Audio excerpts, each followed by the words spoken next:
Justin, it's a 66-yard field goal. Come on. No, wait a minute. No He's way. as good as we've ever seen. The kick is up. 66 yards. It is. Doink. It's good. It eats over the bar. The long.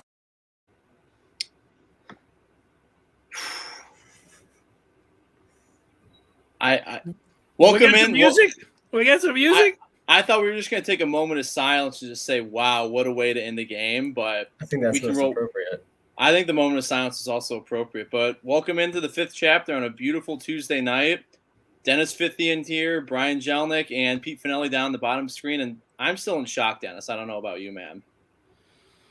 Yeah, well, you know what? If the older you get, the less, shock you get by things that happened with the Lions. But it was a terrible way to lose. We're going to talk about that. We've got some college football to get to as well, the halftime ceremony, and some golf to look back onto as well, and a special kick for a car that took place over the weekend that we'll discuss in the fifth chapter. Speaking of that fifth chapter and all of the chapters that we'll be talking about today, we do have a book. We got a book. There it is. There's the book. See, what we're going to talk about there, the crushing defeat, the halftime ceremony, and remembering the Ryder Cup. If you're out there, you already see David is jumping in, talking, sending a message. We'll read those messages on the air. What's David say? Pete, go ahead and read David's text right off the bat before we get into anything. What's it say? David's saying if Justin Tucker was on the Lions, he would be their best player, and he's 100% right about that. I mean, Justin Tucker is one of the best players on the Ravens, and they're a much better team. Well, one thing we can say for sure is that Pete, I'll give you $100 if you can name the Detroit Lions kicker for this week against the Bears. Go ahead. Oh, that's rude. No. I wouldn't be able to do it either. I wouldn't be able to do it either. But you know what? They had Prater last year, and then there was one year where, they had a couple guys where it was kind of a gong show. But previous to that, they had Jason Hansen for 20 years and Eddie Murray when I was growing up. The one thing that the Lions have had over the years, I mean, their record speaks for itself, but they've had really good place kickers. Is Jason Hansen still the all-time leading scorer for the Lions? He has to be, right? Yeah. Well, I mean, when you play, what did he play, 21 years for the Lions? Yeah. So Pete, you got to check that for us. I would say that he would be. I don't even think he has to check. I'll double check. You guys continue. Double check is a good thing. Always a good policy to go through. Tucker a few years ago on Monday night, he had a kick that was a real gut punch for the Lions, and it was a long kick of that one as well, but nothing like a 66-yarder and everything that went through it. Well, let's get right into it. That was so rough. And just how crushing a loss was that for the Detroit Lions. How crushing of a defeat was Sunday's game against Baltimore. We've had, if you're around here on Sunday, there might be some yelling, some screaming, and maybe even if this was a Monday show, you might get some anger. The dust is settled here, and being able to talk about the game and be able to reflect on it. Jelnick, I'm going to ask you first, just how crushing of a defeat was this? At the moment, so I was playing golf on Sunday, and I came in the clubhouse to see the ending of the game, and at first, incredibly shocked. Like, there was a collective just F-bomb thrown throughout the room. There was like 8 guys watching this small TV, but the more I've thought about it over the weekend, it happens. I mean, I would say crushed is the wrong word. I'm not saying this in a bad way, but I think it's like the most SOL loss of all time. Just the line, like, I know we've used SOL as a derogatory term, and it is, but in this circumstance, the Lions losing on a 66-yard field goal, the NFL record for a kickball for a field goal, just it's incredible. Like, I don't know how else to put it. The Lions did what they did all year. They played one half of football, and just at the end of the day, they came up short in the second half. It's just that simple. I think crushing's kind of a wrong word, but just a bummer. I think that's the best way to put it. That loss sucked. Pete, you're a young guy. You just turned 20 years old, so you don't have all of the, skeletons in the Lions closet. Heck, you're not even from the state of Michigan. You're out in Happy Valley right now. So looking from afar, do you agree with Jelinik's assessment there? Not crushing about this? Yeah, I mean, well, before I get into that, I would just like to, my quick Google search is Jason Hansen, leading scorer, 2,150 points. Jeez. Just Good for job. reference. And I mean, yeah, that's about the most Detroit loss you can witness. Yeah. Like that sums up the Lions in one game. I mean, that drive, just the fourth and 18 that they let up, the missed delay of game, right, the play before the field goal. I don't know if you saw that, like the play clock went to 0. There was a good 2-3 seconds before Lamar snapped it and then just threw it out of bounds, which, would have pushed it 5 yards back. And then it hits the bar and bounces up and in. If it was Cody Parkey, it would have gone out. If the Lions were heavy favorites and the roles were reversed, saying the Lions are in the Ravens situation, I think it would be crushing. I think that's the way to put it. Or if we were on the road in Baltimore, that would have been a crushing loss. But I don't know. That was the most Lions loss ever. I feel like that's like a lazy take to say, but that's just the best way to put it. It was a bad loss. It sucked. Well, we've seen a lot of bad losses down through the years, and this kind of fits in there. Like I didn't. Like when you say it's just the most shocking loss, I didn't want to go through. My dog didn't like it. I didn't want to go through and say, "Oh yeah, well that one was terrible." There seems like that there's probably been 10 or 15 losses that you could put in and say, "Oh yeah, that was a." They used to call it a black swan event. Like if you get a black swan, what are they? 1 in 1,000, you get a black swan. I better go. I'll let you guys discuss it while I go take care of my dog. Yeah, I mean.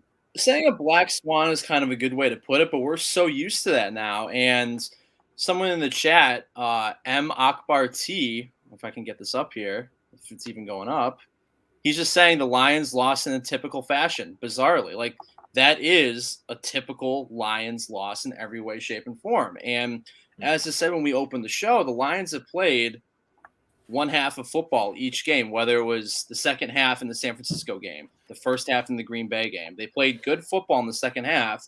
I think Jared Goff went like 14 for 15 or something like that for just under 190 yards in the second half. Like, I can't complain about the offense in the second half at all. Just the 4th and 19, having 2 seconds off the play clock or whatever, just after it went to 0, that sucks. But the Lions basically just, I can't blame the refs anymore. The Lions lost the game in a bizarre, normal fashion, if you will. Like, I don't know how else to put it at this point.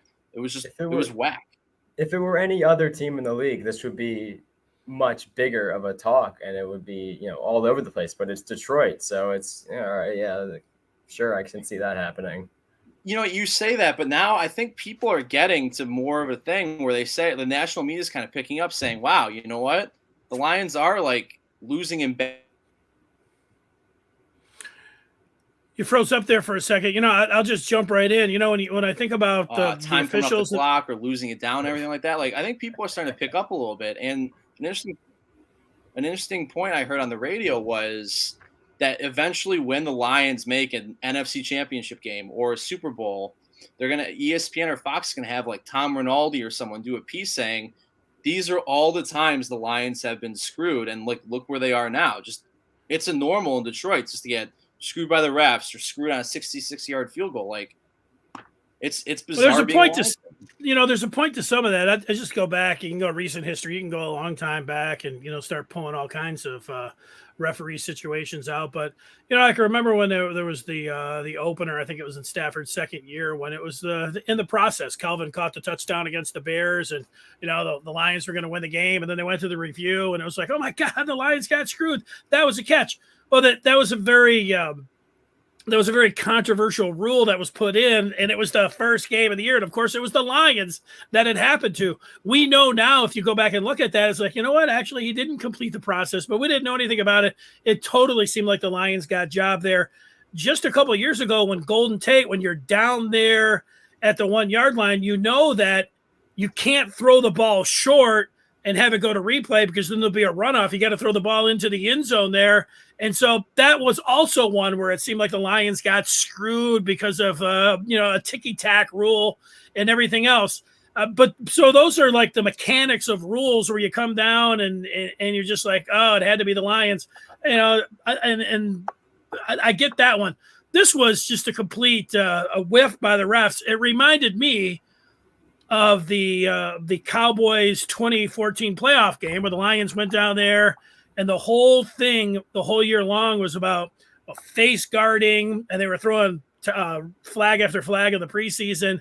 And they're like, look, if you do this is going to be a penalty. It was the exact picture of what they would use and what they had called all year long. And then they picked that flag up. In addition, Des Bryant ran out of the field without his helmet and was screaming at the referee, and they were flagging guys left and right all year long for being, you can't be out on the field. You still can't do that. Des Bryant was out right in the ref's face and screaming. On that same play, they picked both of those flags up. I mean, that was like the biggest.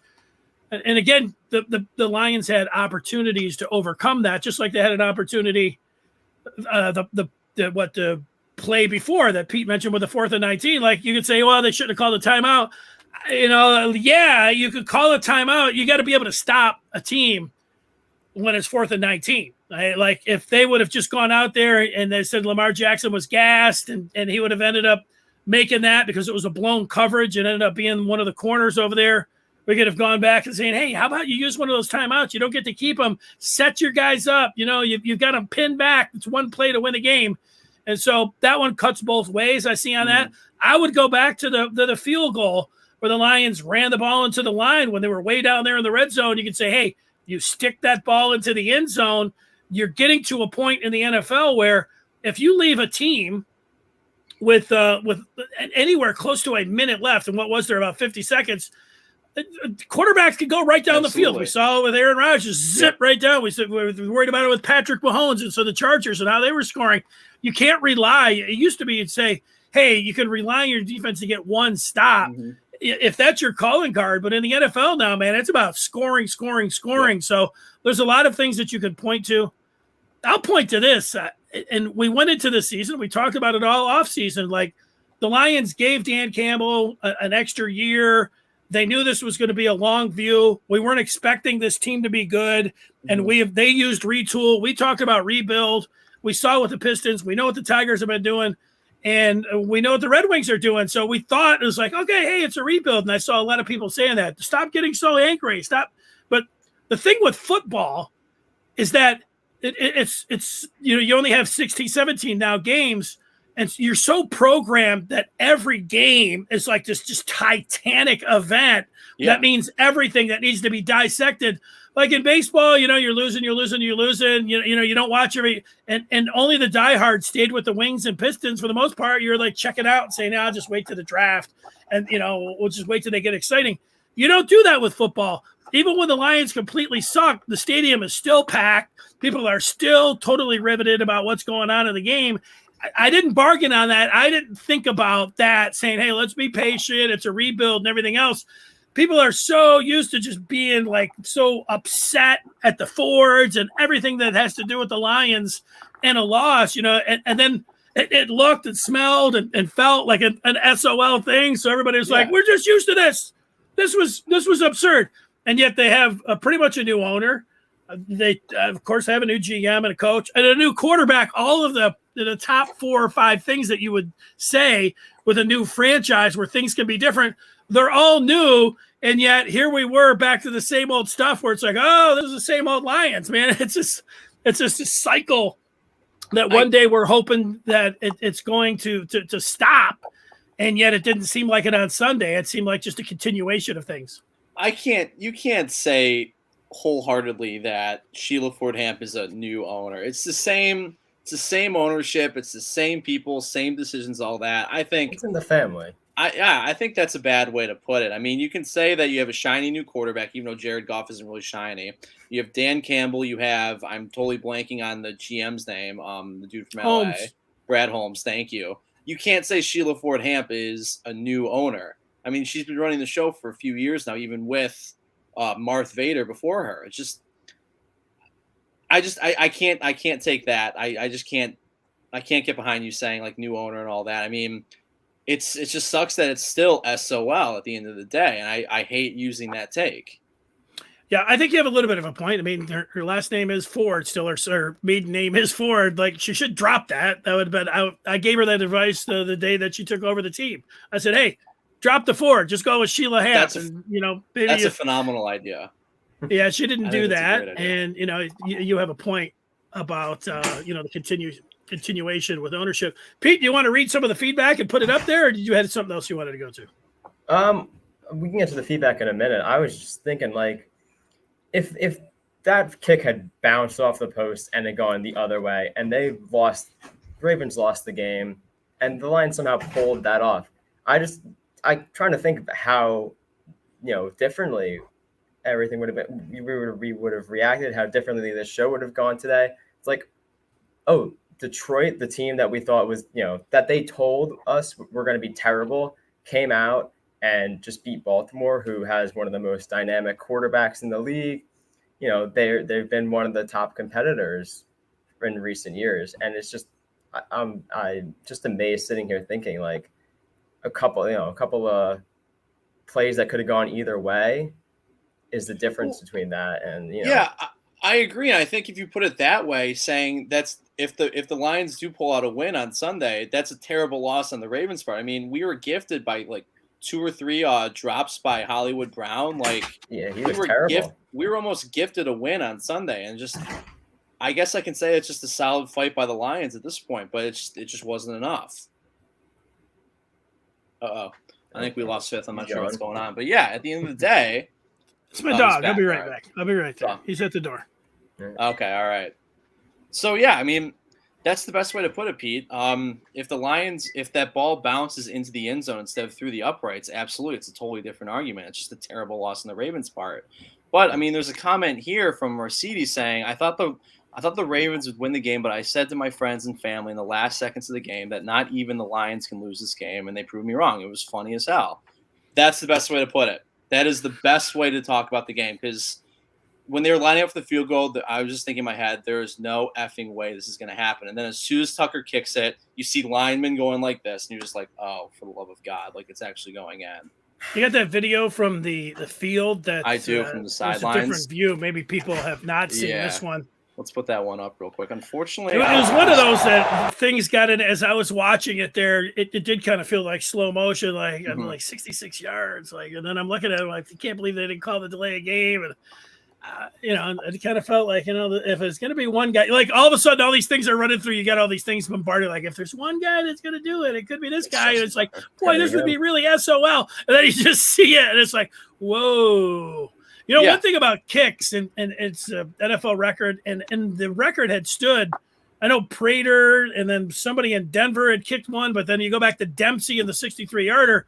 That was a long time, but how many times whether it's in either a pregame or you see guys on YouTube, and of course they don't have a rush or anything, but how many times you watch a guy like kick a 55-yarder and it like goes blast and throw and hits the back of the net, and you think, man, that would be good from 70. I say that, I don't know, once a week, at least once a month during the football season in some game. I think that. So I'm not totally surprised that it was Tucker that ended up doing it. But the whole thing about it, bouncing right there and then going over, it's one of those things that it took it takes a full second, but it kind of felt like 10 seconds as I was watching it, and all those things were running through my mind. Yeah, I'm going to put up the video from the sideline, all right? We'll check it out from this angle.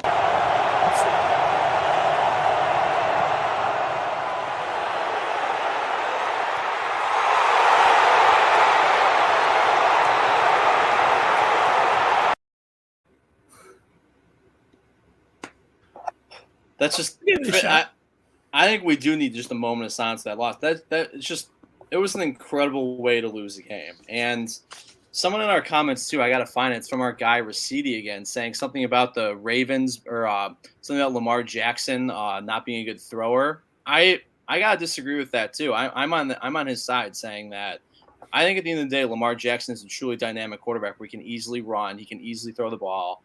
he hasn't been great throwing the ball this year, but I mean, still, he went basically threw for 50% yesterday for 287 yards in the TD. Like, I'm not going to hate on that. I think Lamar Jackson can throw the ball well. You also got to consider the fact that Hollywood Brown dropped 3 huge passes. 2 of them could have been touchdowns. Yeah, right into his hands. I mean, as much as I hate to say it, yeah, he's gotten better at throwing.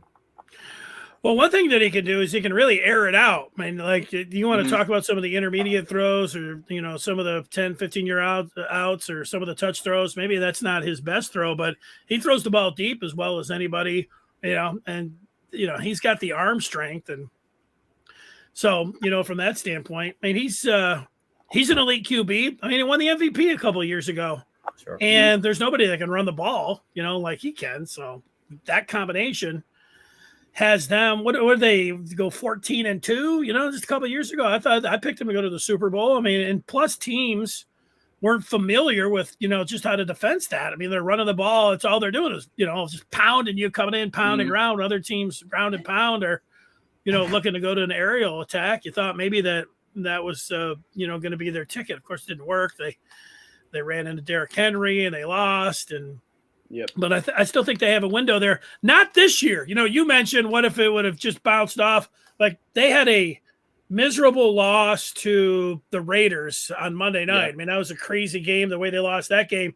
And then, they lost J.K. Dobbins, and they lost Gus Edwards, and they lost Justice Hill. I mean, they're top 3 running backs, so they're working on a 4th and 5th string running back. And I think then they had COVID issues where they lost 3 or 4 more guys just for that game.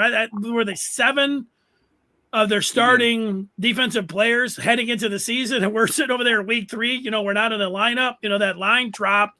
It would have been, I think the narrative for the game was like, the 4th and 19 was SOL, that it almost went in, was that, like, all of those things that let a team that, didn't have half of it's the most banged up team in the NFL that, is going to end up out of the playoffs.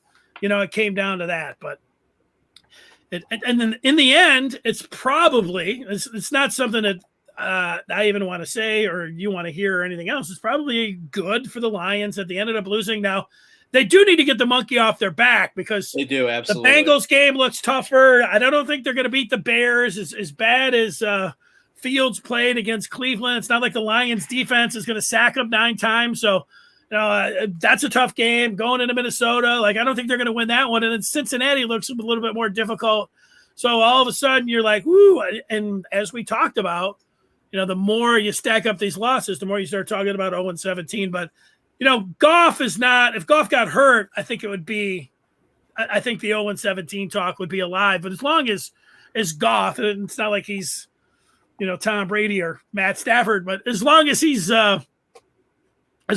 back there, they'll find a way to get a win somewhere along the way. Oh, yeah. Goff has not looked terrible. There's been a couple of spots where he's like, wow, this guy kind of sucks. But for the most part, he's playing very average halves of football, and he's playing really well in the other half, whether it's the first or second half. But Goff has not been the problem. He's definitely not part single-handedly throwing a game. The overall problem, but he's not the problem on the Lions right now.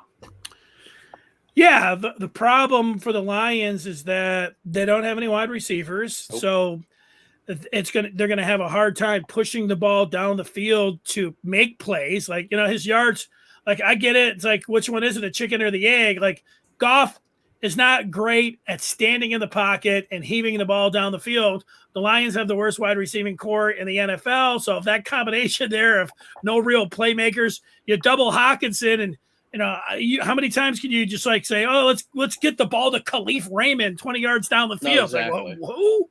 Or Amon-Ra St. Brown. It's like, these guys, it's just, and the Lions, like, heading into the season, the top 2 wide receivers, Rashard Perriman and Tyrell Williams, that's who we thought it was going to be. Williams is on IR. Perriman didn't even make the team. So, you're sitting here with your 3rd and 4th string receivers out there. I mean, from that standpoint right there, you're going to have a hard time making plays down the field. It's probably, if Dan Campbell was on here and I was talking about, hey, what, you need to get that touchdown instead of playing for the field goal, Campbell might be like, hey, you know what? We throw that ball, we get an incomplete, they end up with another 10, 15 seconds, and you're complaining about that. But I'll just say, like, watching the I know you don't like the Manning cast, but the Manning cast, the thing that I've liked about the last 2 weeks, whenever you get towards halftime, Peyton Manning is all about working that clock and exactly everything that you need to do. Sure. Take a timeout, ground the ball, get it over here, get it to the running back. Everything that you're looking at, I mean, he's amazing when it comes down to the time management heading into the half, and he was doing it again last night, which was pretty awesome. You know, he's like, Mike McCarthy's not going to take my calls anymore because he didn't think the Cowboys, and they didn't handle it well. But being able to handle those kind of situations. But the Lions, like, it's hard to give Goff and say, well, he sucks, you know, the yards, per attempt and all these things, because he doesn't have a lot to work with when you're talking about getting the ball down the field. One more problem too, just before we move on, is that they got to get Deandre Swift going. I mean, the dude's only had 33 attempts throughout the year, and he's only rushed for 123 yards. I need Deandre Swift to be rushing for at least 75 yards a game, at least. I need him somewhere close to 100. It's been a huge issue. You got to consider he's also sharing with Williams too, so that takes into some of his yardage. I mean, those two are pretty much accommodating for all of the Detroit offense. I mean, Hawkinson only had 2 receptions for 10 yards. Mm-hmm. I mean, it's pretty much Swift and Williams all just that's it. Yeah, I thought the play of the week was looking at an over and under. Speaking of over and unders, we'll get to Sideshow Raj, who's coming up. I thought an over and under that jumped out at me that I talked about last week on the show was just 35.5 rushing yards for Deandre Swift. He almost had that at the half. Yeah. So, and they do get him the ball in the passing game. Like, you don't need to run for 100 yards. If you're combined 100 yards, all-purpose, scrimmage yards, I'm all right with that. I don't have the stats in front of me to see what actually he did, but, you know, they get him going and throw the ball to him as much as they're running. I like, he was their most dangerous player on Sunday. But you're right. I mean, they can get it to him more. You were saying you don't have the stats. Swift, he had 14 carries, 47 yards, and 7 receptions for 60 yards. So he just broke 100 total yards. I'm all right with that. I don't think Peyton Manning is going to be the next OC for the Lions. I think, Peyton Manning might want to be an owner one day, but he's got his thing going right now with the broadcast that he can, and then that he is getting rave reviews for, except from Jelinek. You know, he doesn't like it. There's others that don't.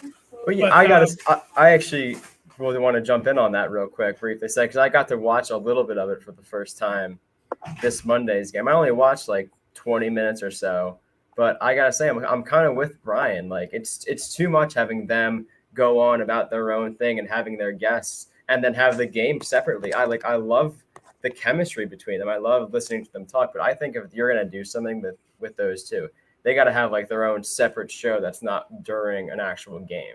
Totally agree. Pete, I like that you have an opinion, and you brought it strong, even though I don't agree with it. Raciti doesn't agree with me because he says, I disagree with you on the wide receivers, Quintez and St. Brown. I think they'll be great, or at least very good. Mark my words, Dennis and Brian. All right, Raciti, we'll mark them. But, right now, You're going to be wrong. Maybe Quintez Cephas, that I don't even think he had a catch. No. And Amon-Ra St. Brown, did he have a catch? I mean, you can't talk about him being great. Yeah, when exactly. They're the third or fourth string guys, and between one catch. I mean, come on. I think I'll take you. I'll mark your words on that one, Raciti. That Amon-Ra St. Brown and Quintez Cephas will be great. We'll save that one. We'll be watching. Their ceiling is wide receiver 2 at best. There's no way in hell they'll ever be great. And so, I'm sorry, Raciti. You're just wrong. So wrong. All right, we're going to continue on. Pete is going to be involved with Chapter 2. We also want to bring in the aforementioned Raj Bundle side. So Raj, bring him on into the show as we get to Chapter 2. There he is. Raj, what's going on? Hey, what's up, fellas? How y'all doing? We're doing pretty good. You're along for Chapter 2 here as Chapman's going to introduce it. Chapman. You're talking about Jelinek? There we go. Yes. Sorry. Wow. If everyone watched the full Lions game on Sunday, you'll see that they had Megatron's Hall of Fame ring ceremony, all that on the field. It's supposed to be an awesome event in every way, and Shelia Ford gets to the podium, and just all you hear just boos, really loud, really consistent. That was a tough scene for the Lions franchise as a whole, and Just overall, kind of a bad look for the franchise. I loved it, but it's a terrible look for the Lions. Gentlemen, Raj, we'll start with you. What did you think about that whole debacle? Yeah, I mean, you don't really hear from ownership that much. So one of the few chances they go out to the public eye, fans are mad. Centuries, decades of losing. So the first chance they get the booer, they're going to do it. Anytime they get a chance to see the Fords, to hear them talk, they're going to do it because you just don't hear from them enough. Mm-hmm. Yeah, it's just that simple. There's nothing to cheer the Fords about. Literally nothing. I mean, we've had, 2 playoff games in the last, how many years? 20 years? I don't know. I have no idea how many playoff games we've had, but we have had no NFC North wins or anything like that. Bad ownership, bad coaches, bad general managers. It's just there's nothing else you can do besides boo at Shelia Ford Hamp. Yeah, it's very predictable. Dennis, you made a real good point earlier when you said when she took over, she should have got rid of the Ford. It should have just been Shelia Hamp. That was a real good point. Yeah. You know what? It's very predictable in anything that's going to happen. If you put a commissioner of any league out there, let's go to the commissioner, Roger Goodell, people are going to boo him. Let's go to Gary Batman with the Stanley Cup. Boo! It happens. You know that. And with the Fords, going on 6, whatever it is, 1 playoff win since 1957, of course they're going to boo, and then to go back, this whole situation, it all compounds one another. Like, Calvin and Barry in my lifetime are the greatest Lions. My favorite Lions, the greatest Lions. Barry laughed bitter and, hated and couldn't get his signing bonus, and he was pissed off. And for a couple of years, I mean, there was acrimony back and forth. And finally, they made good, and he was able to come back. And then they did the same damn thing with Calvin. And the fans, if there's one thing that could get like half of the fan base on the Ford side, it was $70 million or whatever it was. And most of the fans were like, you know what, Calvin, screw you with the 1.9, they deserve to, hold it out and get their money back. But then you just look like Andrew Luck, the Colts gave him like $18 million. Tony Romo, $12 million. The Seahawks with beast mode. They're like, we don't need your $7 million. So the Lions ended up looking like cheapskates, and compared to the rest of the league, they look stupid. And so the whole thing, what could have been and should have been one of these things that you could look back and celebrate all along, it's been nothing. Every year, Calvin comes back and works out with kids in a camp, and then Dave Burkett gets a quote for him, and he's like, he pretty much screw the Lions, screw their ownership, and, to hell with Rod Wood. It's like, what? And then they had the Hall of Fame ceremony. He didn't say anything about the Lions. Good. Then he was like, if I see Rod Wood, I'm just going to keep it going. Like, what did they think was going to happen down there? Like, half of the fans would be booing Calvin, half would be booing the Fords. I mean, the whole thing from the start and what could have been, like you'd say only the Lions, these are the kind of things you got to figure out. It wasn't that hard to figure out. People were like, well, they should have done this, and now they can't give them the money, and it circumvents the cap. But they kept digging their own hole here. It's their own fault. One day they're going to get some people that know how to move this along and let's win some football games. And we're not talking about SOL, and we're not talking about the Lions being cheapskates and being the worst organization in sports, but it still feels like they are. Yeah, and Shelia Ford Hamp and the Ford family absolutely deserves every single boo coming at Ford Field. I am so over the $1.6 million story. Like, I'm just so over it. I want the Lions to pay the man, and I have yet to meet a fan who said, like, oh, Calvin Johnson's made $170 million. He doesn't need that 1.6. The football with revenue sharing and everything like that, the Lions and the Ford family make hundreds of millions of dollars each year for playing football. They can easily shell out $1.6 million. This is the most absurd thing ever. Just pay the damn man, and just you won't have an embarrassment like what happened on Sunday. It's just that simple. You ruined a great moment with one of the best Lions of all time, top 2 Lions of all time, and that's what we have to look at. That's how we look at it now. Is for that, just the booing of Shelia Ford Hamp. And the money is not. It's not about him needing the money. It's just about the respect. It's one of your greatest players of all time. Like, just show it to him that you appreciate him playing for you, and it's not that hard. Nope. Yeah, it's embarrassing. A lot of his pride by even going there and doing that for halftime. Well, I'm sorry. What was that? I said I think Calvin swallowed a lot of his pride by even going down to Ford Field and even conducting that ceremony. Yeah, absolutely. Took the higher road. BTFG 40, talking about the Giants game and the Eli Manning ceremony. One of the Maras, he was booed too. And Pete, you were watching that ceremony? Yeah, that's what I was telling you guys about before. John Mara got booed during Eli's ceremony. Like same thing. I mean, it's because I mean the Giants organization has been just shit these last couple of years. I mean, ever since they had that one good season, I think they're a worse team than the Lions right now. I mean, they're just horrendous, and it's just embarrassing for the organizations. But they have 2 Super Bowl rings in the 2000s. They have 2 Super Bowl rings. The Lions don't. The Lions don't have a playoff ring. I'm talking about I'm talking about right now. Like if the Giants played the Lions, I think the Lions would beat them. I'm saying that's how poorly they're performing. I'm gonna go with the Giants on that one. Yeah, same here. Daniel Jones is not terrible. You guys have Saquon Barkley. We don't have any wide receivers. So yeah, I mean they struggled against the Falcons, who they've been terrible too. But I just don't think the Giants ownership has the right to be booed. I mean, yeah, you can be pissed off with Dave Gettleman, you can be pissed off with Joe Judge or Jason Garrett, but at the end of the day, you guys have 2 Super Bowl rings in the past 20 years. You can't hate on that. Sure. The Giant fans they didn't want Eli Manning like a friend that I know that I used to work with when Eli Manning was there after the first Super Bowl, he wanted him out. Like Giant fans, what are we talking about here? They wouldn't have had that second Super Bowl. They'd have had Eli Manning out on the street, so of course they're going to boo the owner. But you know what? Most teams boo their owners. Like if the team, if they don't like the general manager, they don't like how things are going, maybe on Sunday night, he won't get booed by the Patriot fans. I don't know who else. Most everybody else is getting booed.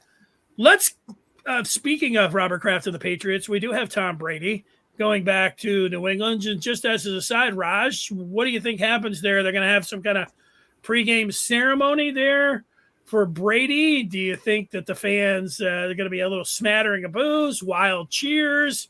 Does Brady acknowledge the fans? A little quick tip of the cap and then on to the game? What's going to happen there? Yeah, he should definitely tip his cap to the fans. I don't think no way you could boo the guy. He brought the franchise 6 rings, 5 rings? Was it 5? No 6. Way. 6 rings. How could you boo that? I mean, he left it all out on the field. Even the year he left, they didn't give him much of a roster to work with. The roster was bad. No way you should boo Brady. You should honor. No, absolutely not. I feel like that would be the equivalent if Steve Eisman left the Wings and came back for his final season. There's no way in hell you could ever boo Steve Eisman for that reason. You cannot boo Tom Brady. You can want to beat him during the game, and of course Patriots fans want to give it to Brady and say like, wow, look at us, we beat you with the lesser team, blah, blah, blah, and stuff like that. We'll run or get to the NFC Championship game.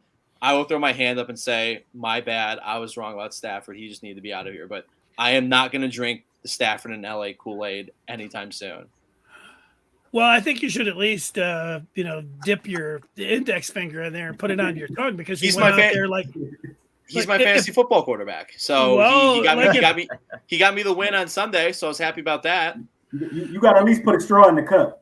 Yeah, I mean, he went out there and he beat Tom Brady, and he was impressive doing it. Like, that gives him great confidence. Like, we're getting to the quarter pole here. I know there's 17 games. I guess I don't know if we have to wait to get week 5 or whatever, but that was a huge test for him. I know they were at home and everything, but I thought the Bucs were going to win, and I didn't think Stafford was going to play well. But after a slow start, man, he turned it on and played pretty well. You don't have to tip your cap to him or make it, start doing handsprings or anything for him. But at least, hey, he passed. If it's the first test, he passed it. He's been 3-0 before. That's all I can say to that. He's been 3-0. He hasn't done anything this season that you can really knock him for. I mean, yeah, you got the pass, but as for right now, with the new team, with new weapons and an amazing defense, we'll see when late season comes around. Yeah, listen to Pete. All right. Raj, you got any great over and unders? I liked the Deandre Swift over the 35.5. I hadn't been looking at many of the numbers yet this week. Thursday, our fifth chapter is going to be a lot of gambling. His Jelinek's going to take it over, and we're going to start going head to head in making picks. But you got anything that you're looking at? I know that Haas. I know that when we were doing all these picks, I know you guys all went over 30 home runs, and I ended up pretty much nailing that one. Yeah. What's he at now? I have no idea where he's at. Not too many. Said a couple. Cooled down after that. He got hurt for a while. So. And I know everybody went under on 78 wins for the Tigers. I know they're at 75 right now, so they might potentially go over. So we'll see. Well, I hope they do. I hope they do. They only have they got games up till Sunday, so they got a handful of games left here. It'd be nice for them to win a few more. Yeah. Right, I do got 5 over and unders here. I got EMU 3-1 EMU at Northern Illinois, and your boy Rocky Lombardi. They got the over under for that game at 60. Boy, that's a huge number. But you know what? I don't think either team is. It's MAC action. Always. I'm always going over. And you know what? Easter's got a pretty good team. Every week I look out of there and it's like, hey, they're giving 10 points to UMass. I'm like, giving 10 points. They're North Texas. They're a 7.5 point favorite. Like EMU's getting it done. EMU's only loss is at Wisconsin. Might have another bowl game this year. What the hell? Give me the over. Why not? I love some action. I'll take the under. I'll go different. There you go, Pete. What else you got? Give us some more. All right, you got the Western Kentucky game at MSU. The over under in that game is 64.5. Give me the under. I still don't fully trust Peyton Thorne. I have no idea about Western Kentucky. Give me the under. Yeah, I agree. I'll take the under on that as well. 64.5 is a lot of points. That's a lot. If this week's game for MSU hadn't happened, I would have taken the over, no question. But now I'm thinking might have to take the under on that one. I got the under. Yeah, there's Michigan State will win, but it's not gonna. It's gonna be. I think the point total will be somewhere around like 45 or 50 points. Yeah, I know some night games are a little more lower scoring. That's a 7:30 game. Mm-hmm. All right, you got Michigan at Wisconsin. The over/under in that game is 43.5. Yeah, that's right around where I think it's going to be. That's why they put it right there. But, I have not yet made my pick, but I am leaning towards Michigan and winning that game. And I had them losing that game, heading into the season. But after watching Mertz and I think that, they have issues at they can't run the ball. And, their defense is pretty good, but I think Michigan's got a little bit more going on there. I'm going with the over, and I'm picking Michigan in that game. It's been a wild spread. It started out Michigan was -1. I was looking today. Now they're getting 2.5. A lot of money going on the Badgers. God, I have no idea where to put that. I just go with your Spartan heart. I guess give me the over. Why not? What the hell? Life's too short to bet the under. I tried telling you guys at the beginning of the season, Mertz, he had one good game last year and he nothing else. This year he's just collapsed. I'm taking Michigan. I'm taking the over. You did try telling us. Give me the under on that. I think that's going to be a low scoring dogfight. Give me the under on that game. All right, you got the Lions at the Bears. The over/under in that game is 42 points for the Lions at the Bears. Hammer the under. The Bears had, 47 yards of offense total on Sunday? Hammer the under. Absolutely. There's no way it gets – what did you say, 43? 42. 42? No way in hell. Hammer the under. Absolutely. No question. Dude, you guys are new. You can't just go on last week's Justin Fields. Like Mitchell Trubisky threw 6 touchdowns at the half a couple of years ago against the Lions. The Fields is going to have his breakout day. Instead of getting sacked 9 times, he's going to throw for 9 touchdowns. The Bears are going to clobber the Lions in Soldier Field. I'll take the over. The Bears will get close to getting the over point total by themselves. It's not Fields. It's Nagy. It's how he runs that offense. That's the problem. Change it up. Yeah, well, the Browns had something to do with that too. The Browns have a hell of a defense. It's true, but still, he's just awful. He'll take the reins off him this week. Give me the under on that one. I think that's going to be a low scoring game. Absolutely. All right, My last one here: Cardinals at the Rams, 54.5 points. Going over or under. 2 high-scoring offenses. Kyler Murray's sweet. Stafford's been playing really well as of right now. Give me the over. Yep. Jelinek won't be impressed. Stafford will, win by a couple touchdowns. Like too early. He's good for my fantasy team. The man has been 3-0 before. I'm not saying he's playing bad right now, but I'm just saying that game is going to be incredibly high scoring. Rashidi wants to bet $100 on something. So we'll have to work through some of those bets off on the side. I don't know if we're ready to. We're ready to bet $100 on Amon-Ra St. Brown's over and under catches on the rest of the year. We'll wait and see. I can't wait to see Rashidi's basketball picks. I know he's a big basketball fan. All right, Pete, did you go against us and want to? No, I took the over as well. All right, Raj, what are some final thoughts here? One last thing I wanted to ask you guys. We've seen Ben Simmons now reporting the Phillies training camp. He doesn't want to play there anymore. Do you guys think the Pistons should trade for Ben Simmons? No. I don't want a guy who can't shoot. I feel like he's kind of a cancer in the locker room. I don't want him. I'll tell you what, this isn't. I don't think they should either. But I don't think it's the automatic like no way, no how. I remember a couple of years ago when James Harden was out there and everybody was like, James Harden, what are you kidding me? This guy's a ball hog. And you know what? The Rockets went out there, just swooped in, and it almost got him. It ultimately didn't get him a championship, but it was a good move. I just think where the Pistons are at right now, you just try to look at it. I mean, who are they going to trade? They're going to give him Jeremy Grant and Killian Hayes. I don't want to do that. He makes $30 million. If I thought mentally that he had cleared all of the hurdles from last year and that he was in a good place, I would consider it. But I haven't seen any indication, that that's the case. He needs to go through some sitting down on the couch and thinking things through. I mean, he didn't make a free throw last year in the playoffs. He can't shoot a three. Well, he's a great defender and he can drive and dish, but man, he was a complete self-check in the playoffs. I'm not throwing away.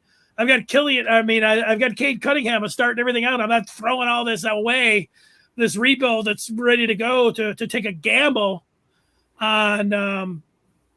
Now, if the Pistons had not gotten Cade Cunningham, they were sitting over there and we were talking about, they had like the fourth pick and, Barnes was the guy, I would take a swing at him at that point, but not with what they have going on right now. Just not in the rebuild. I totally agree, Dennis. It's not. Yeah, if we didn't get the first overall pick and we didn't have Cade Cunningham, I would maybe entertain the idea. But just what the Pistons are trying to do right now with young kids rebuilding, absolutely not. I think he ends up with the Knicks. That's my prediction. And you were saying with Harden, sorry. Go ahead, Raj. No, I just said that makes sense. I mean, what does the Pennsylvania guy think about it? I know he watches a lot of Philly basketball. Well, I was just saying, you were talking about Harden, and then everyone was, worried about, taking him. But Harden at least scores points for the team. He can lead a team. He can put points on the board. Simmons just won't do that. Okay. Just want to get you guys' opinion on it. I appreciate you guys for having me on board. Well, we enjoy having you. It's great to see you, and I hope we can talk to you next week as well. Absolutely. Peace out. All right. There he is. Raj. All right. That's going to get us ready to turn the page to the third chapter. And Pete, you're going to step aside for a moment, aren't you? Sounds good. All right, Fifth. So what do you think about Michigan State both going to 4-0? They basically had to grind out 2 wins. Michigan had to beat Rutgers. That Michigan did not look good in the second half, which I was pretty surprised about. And State looked pretty terrible against Nebraska. Does the bad wins, if you will, change your opinion about the season or not? Well, I think that the one thing is that neither team played well in the second half. I mean, State ended up needing I don't know if you call it a miracle punt return to, end up tying it up, but they looked like they were ready to lose. They didn't have anything going for them in the second half. And neither did Michigan. Like, thing is, we're like, I watch Michigan and I want to see him use A.J. Henning, I want to see him I want to see him getting around Cornelius Johnson and setting plays up for them. And I want to see Cade McNamara getting some kind of rhythm and start throwing the ball. If he's able to do all those things, I would be ready to say, hey, you know what? Michigan looks like they're ready to compete in the Big Ten East. Well, they don't look like they're ready to do all that. And it's the same thing with Michigan State. You give them credit for being able to find a way to win. And, that's especially with all the different upsets that are going on. But, I'm not ready to jump with either team and say, oh, yeah, you know what? The sky's the limit now. Now, Michigan State won 2 games that I thought that they were going to lose. So they've already turned things around where, like, I thought they were going to be under 500. Now it looks like they're going to be 7-5. And so things are looking really good there in East Lansing. The thing about Michigan, if I would have, gone on some like African safari and I came back and you said, all right, Michigan's 4 games in, the only piece of information that I'm going to give you is that Washington lost to Montana. What do you think the record is? I'd say I think it's going to be 4-0. I think they'll be able to beat Rutgers. I think they'll be able to beat Washington if Washington's going to lose to Montana. Yeah. And, I think they'll win both of those MAC games. So, here we are. The one thing that's different now is Wisconsin, they look really beatable. And so that's good for Michigan. But, they really have to find a way. You can't just be like, let's play smash mouth, run the ball. This is going to be our identity. And then be like, yeah, but now we need to get our quarterback in rhythm. Those things got to marry up, and they're not married up right now. You got to be able to get a passing game married up with a strong running game. And, they're not going to be able to just line up and try to push Wisconsin off the ball. We know that for sure. Wisconsin, they're going to be pretty good against the run. So Cade's going to have to, they're going to have to put it in his hands. He's going to have to throw the ball more than 5 times. And, he's going to have to make some plays. And so let's see it. And so, I feel like that's the difference. I think Michigan, everybody had him losing to Wisconsin before the season. I'm ready to, think that they're going to win the game on Saturday. And so that's going to be different. They go 5-0, now there's a chance. But you know what? The way Wisconsin played, they look like they got a pretty good defense too. And, Martinez, he doesn't have great awareness. And, if he was just a freshman quarterback, you'd say, you know what? That guy's going to upset a lot of teams. But hell, he's a senior now. He should be getting better play, but they've got to go out to Lincoln. That doesn't seem like, quite the, easy W that I was thinking that it was going to be before the season. Yeah, and just 2 things that really stood out to me is that Michigan had sub 300 yards of offense, which is just not fun to see. I understand that Rutgers is a better team, but they're still Rutgers at the end of the day, and still kind of besides Illinois, kind of the basement of the Big Ten. But Cade McNamara needs to have more than 16 passing attempts, and only getting 68 yards out of Blake Corum, that's really tough. That's stuff you don't like to see, because Michigan has just been averaging 350 yards a game up until the Rutgers game. Just that freaks you out a little bit, just seeing them struggle against Rutgers. And I thought that Michigan was going to win. I took Rutgers to cover. Happy about that. But that was an ugly second half on the Wolverines' part. And I don't want to sound like a slap or anything, but going to Wisconsin, and I understand that the offense is basically broken for Wisconsin. They can't run the ball. Graham Mertz stinks. But that defense is still solid. And Camp Randall has been a house of horrors for for Jim Harbaugh. So that's what I'm really worried about. I honestly think that after watching Wisconsin play a couple games, especially against Notre Dame, that I think Michigan can absolutely beat them if they're able to run the ball and give McNamara more than 16 passing attempts. I think Michigan can absolutely win that game. Going towards the Michigan State side, that game just sucked in general. I guess I was just riding really high, and that State beat Miami. They went to Miami and won. They went to Northwestern and won, and beat Youngstown State, so that doesn't matter. But, yeah, Michigan State looked very exposed on Saturday night, and having to win in overtime with a field goal, that's stuff you don't like to see. I think 7-5 or 6-6 is perfect for the Spartans this year. Yeah, all that being said, they still had a chance to cover that game a couple of times. They're late. You know what I mean? Yeah, that's just – you can always say a win's a win, but those were 2 ugly wins for Michigan and Michigan State, without a doubt. Yeah, tough second half, certainly fourth quarters for both teams. All right, let's turn the page. Oh, the Ryder Cup. Fifth, how much of the Ryder Cup did you actually watch? Hours-wise? An hour, give you 2 hours throughout the weekend? On Friday, I watched a couple hours. Yeah, and go ahead. Well, I was going to say, I said that if they would be in August, I would have watched, probably 10 plus hours, but I didn't watch any on Saturday and Sunday because I was watching college football and pro football. So I didn't check it out, but a couple hours, I got a really good feel for it. I wish that I would have been able to, watch more of it. I loved it from what I saw there. I had one of these experiences that I remember, there've been a few in my life, but I can remember one of the last times I was sitting there watching the Cowboys take on the Giants on a Sunday or Monday night. And I was kind of mostly watching the game. I was sitting there doing something else. The Cowboys threw a bomb down the right side of the field, and Odell Beckham Jr. went up with like one hand and like hauled it in from like way back. And I was kind of just like, it was one of those things like, wait, what? What happened there? And so I'm watching, and DeChambeau is up there. And so you're like, I'm going to watch him tee off. And so he, cranks it, his whole thing. He's almost falling down. And then, he cuts off the water, and the guy says, well, he hit it 417. Well, I didn't hear 417. What I heard is 317. And so in my mind, when they say, well, I hit 317, and I'm like, 317 is not that big of a deal. But then when they're showing the way that he cut off the water and then the hazard landed in the fairway, I'm like, wow, you know what? So maybe I see what they're saying now, man. He went all the way over the water and then had to carry all that sand to land it. 317. All right. And then after I don't know, what it was 10 or 20 seconds, and it was all slow motion and they were talking about it and going crazy. Finally, because I was like, I've seen him hit like 360, 370, even at the Rocket Mortgage Classic. And then when they're putting it up there, finally, it's like, it was 417. It was like, 417? I know. 417? I couldn't believe it. Like, I'm just sitting there looking at it. I'm like, so here's somebody that was planning on shooting it over the water, and he had to carry the sand and land it in, the fairway there. That was the most incredible shot. Now, because it's a floor ball and, you can use your other partner, he would be great to have in scrambles. He'd be awesome to have. Yep. But to just think about, that's the most incredible shot that I've ever seen.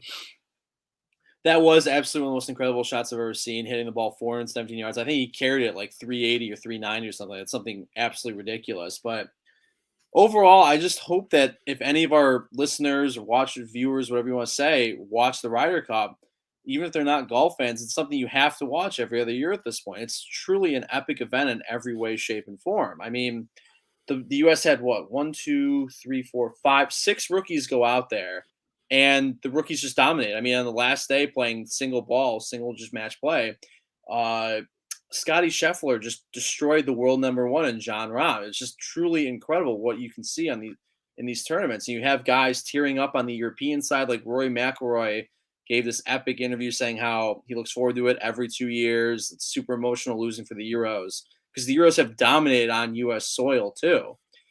The event is just truly incredible in every way. Watching teams of 4 go out against, or 2 and 2 against each other, it's awesome. And I don't care that if Tiger Woods is or isn't playing. I think non-golf fans are going to turn on the Ryder Cup every other year to watch it just for a minute because they like sports. Yeah, you know what? I love the coverage of it. The day before I was just watching the practice rounds, and we talked about that on Thursday. Like, DJ was shooting T-shirts into the crowd, and they were firing, and I started a couple of the hours. I watched about an hour before anybody got going, and they're showing the crowd that was there before it got light, and they're singing songs, and it's really amazing. It's like nothing you've ever seen in golf and sport, and the coverage. I watched, there was the Golf Channel and all the different people that they had on there, the layout, the whole scene going back and forth, breaking it down and everything. The whole thing, the merchandise, the way Europe and USA with their bags and everything else. Yep. I mean, it was awesome. I mean, I loved the whole thing, and it was great. And then to see the USA actually go out there, the young guys, Finau is somebody that I like to begin with, but to see him go out there and just have the success, and you really felt like you watch these guys, and you get to see some of the personalities. You really get to see them once they throw back 5 or 6, and they're grabbing the microphones, and DeChambeau and Brooksy, they're hugging it out. Yeah, that was pretty cool. The other thing is that there were a couple of instances. One was Shane Lowry, and the other one was Jordan Spieth. There's so much sand around that course. Like the one Spieth, I was like 10 feet high. He's swinging, and his momentum takes it back. He almost falls into Lake Michigan. And in fact, even when you second, he almost really went in there. I mean, it was great. It was really great from start to finish. Although I stopped watching on Friday because of football.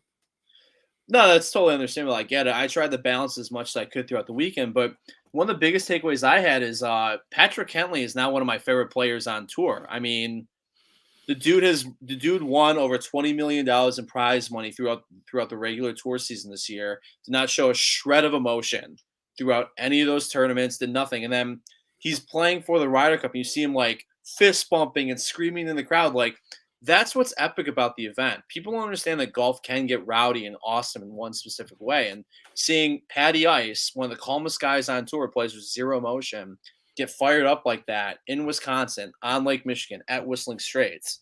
It was truly an awesome event. And this is one of the best Ryder Cups I've ever watched. Yeah, I loved it too. I can't say enough. I couldn't get enough of it, except of course, when football started, then I couldn't get enough. I almost took your advice, and you're like, well, just put it on the second screen. And I'm just like, well, I don't know. My second screen, I've got, a couple of different football games going here. I got the red zone going. I couldn't even get it on the second screen. One of these days I'll have one of the, 3-4 screen TVs, and then I can have the Ryder Cup in there, and then it'll be easy just to go with some of the sound, and, maybe that'll happen. But great event. I loved it. I'd love to go. I'd love to go one day. Same here. And just for people who don't know, an odd year, I know the Ryder Cup was pushed back a year due to COVID, but next fall, will be the President's Cup. So that's the U.S. versus the world. Obviously, it's not as great as the Ryder Cup because the U.S. dominates year in and year out, but you get to see guys like Hideki Matsuyama and Louis Oosthuizen from South Africa, Charles Schwartzel. So it's a cool event as well. It's the same premise as the Ryder Cup. It's doesn't have that oomph that you want, but it's still a pretty cool event. Yeah. Well, where's the next one at? What'd you say, South Africa? No, I'm just talking about how you're just talking about Louis. Just how it's the world. Yeah. I can look it up and get ready. That's all right. I want to go. I was going to say, let's do it. Let's go.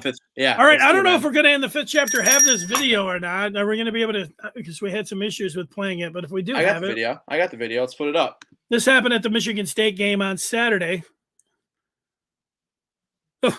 So my man was kicking for a new car there. So here it is. It's embarrassing and everything else, but they just picked him out of the crowd. It was a 7:00 game. You can almost guess that, he probably had been tailgating. So I just think if I was in a situation, if they just pulled me out of the crowd and I had from 4 to 10 drinks, 4 to 10 beers in me, and I went out, I might look like this guy, kicking for a car too. It's not like I'm, they pick you and you say, nah, I've had too many, so I don't want to go down there. You're going to take your shot. But I think I would have looked like him pretty close to what this guy looked like as well. Although, even if if I had a few beers, I would have went with the straight on kick rather than, trying to kick it like Justin Tucker against the Lions. Yeah, I totally agree. I don't think I would get anywhere near. I mean, what do you have any idea what yard line he was kicking off of? No, but I mean, I can't imagine that it's too much farther back than, him trying to convert a 30-yard kick. I mean, even a 20-yard kick.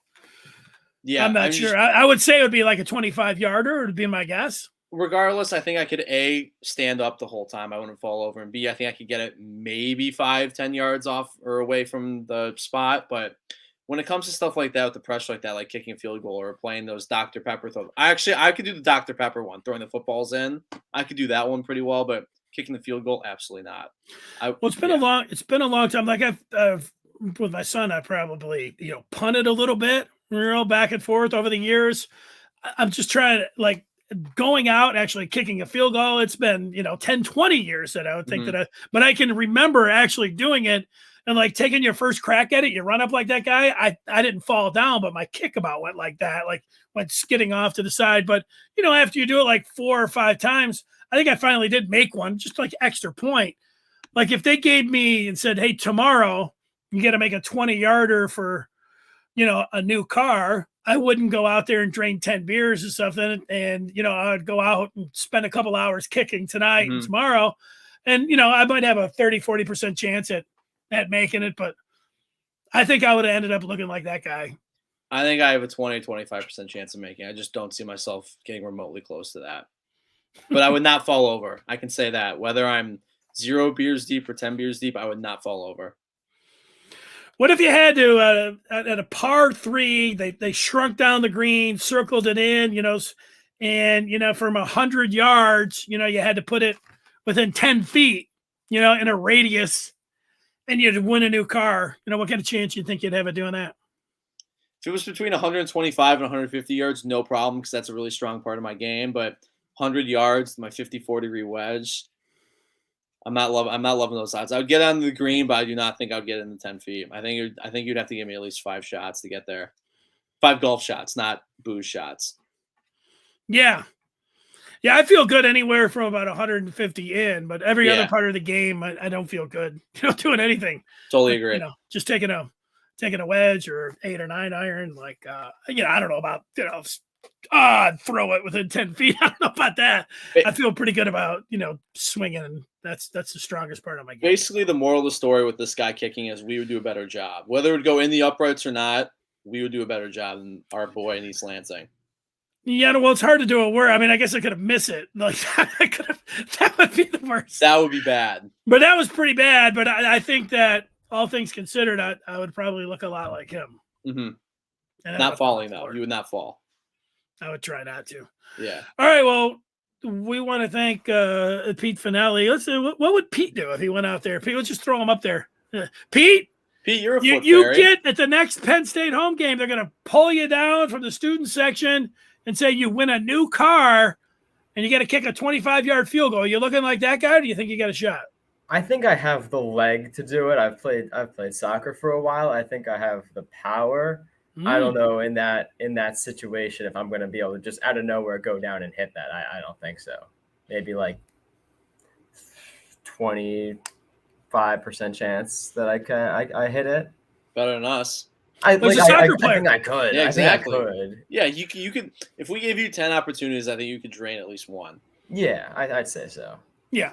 And of course, you wouldn't be drinking. You're only 20 years old. I mean, exactly. It's illegal. You can't be drinking. No, you wouldn't do that. Not especially on a college campus. Wouldn't be happening. All right, Pete, thank you. We want to thank Raj as well, everybody for checking in, whether it was on YouTube or Facebook or Twitch or whatever else. We want to say get well soon to Rob Diddy, who broke his foot. Hopefully he'll be back with us on Thursday. And Jelinek, we will be back on Thursday, and we'll have a pick-em segment in Chapter 5. I look forward to going head-to-head with you on that. We'll have another exciting 5 chapters for you. So we'll see you on Thursday. For Brian Jelinek, I'm Dennis Fithian. Thanks for listening and watching the 5th chapter. Good night. Good night, guys. Have a nice night.